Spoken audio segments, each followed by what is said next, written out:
మంచిది.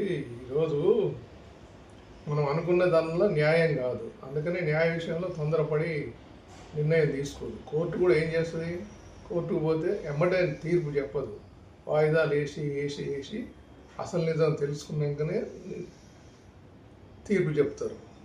అట్లాగే అటువంటి కథ ఒకటి చెప్తాను మీకు. నలుగురు అన్నదమ్ములు ఉన్నారు. వాళ్ళు పత్తి వ్యాపారం చేస్తారు.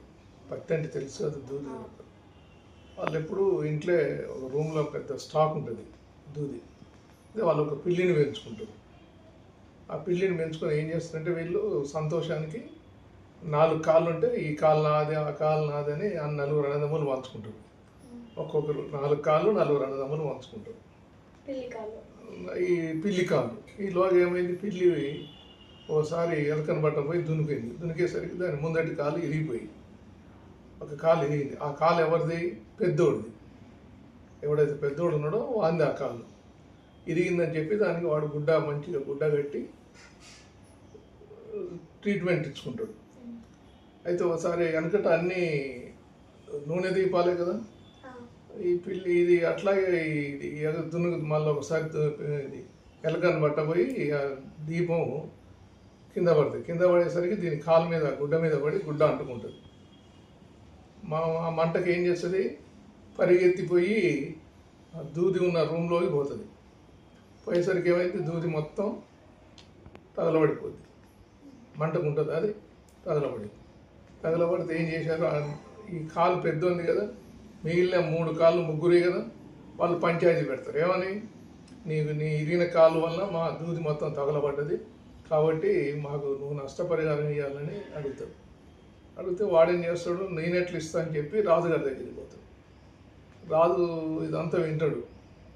విని ఇరిగిన కాలు వల్లనే దూది తగలబడ్డది కాబట్టి నష్టపరిహారం వీడే ఇస్తే బాగుంటుందేమో అని రాజు మనసులో అనుకుంటాడు. అనుకొని మళ్ళీ ఏం చేస్తాడు, ఎందుకైనా మంచిది వాళ్ళ ఆస్థానంలో మర్యాద రామన్ అనే మంత్రి ఉంటాడు, ఆయన సలహా కూడా తీసుకుందామని రాజుకు న్యాయం అనిపిస్తుంది. ఇది ఇరిగిన కాలు కూడా వాళ్ళకు నష్టపరిహారం ఇస్తే బాగుండని అనుకుంటాడు. కానీ అనుమానం వచ్చి మళ్ళీ మర్యాద రామన్ పిలిపిస్తే ఆయన అంతా వింటాడు.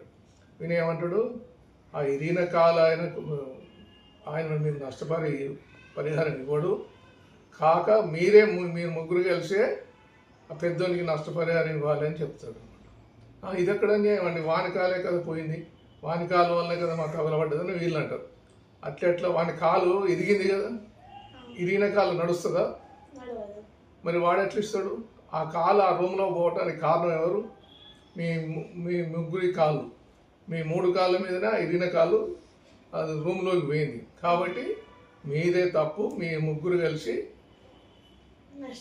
నష్టపరిహారం పెద్దోనికి ఇవ్వాలి అని చెప్తాడు. అంటే దీన్ని బట్టి ఏమర్థమైంది, తొందరపడి నిర్ణయాలు తీసుకోవద్దు. పైకి కనిపించేదంతా న్యాయం కాదు, బాగా ఆలోచిస్తే ధర్మ సూక్ష్మం అది బయటకు వస్తుంది. కాబట్టి నిర్ణయం తొందరగా తీసుకోవద్దు అనేది దీని యొక్క నీతి.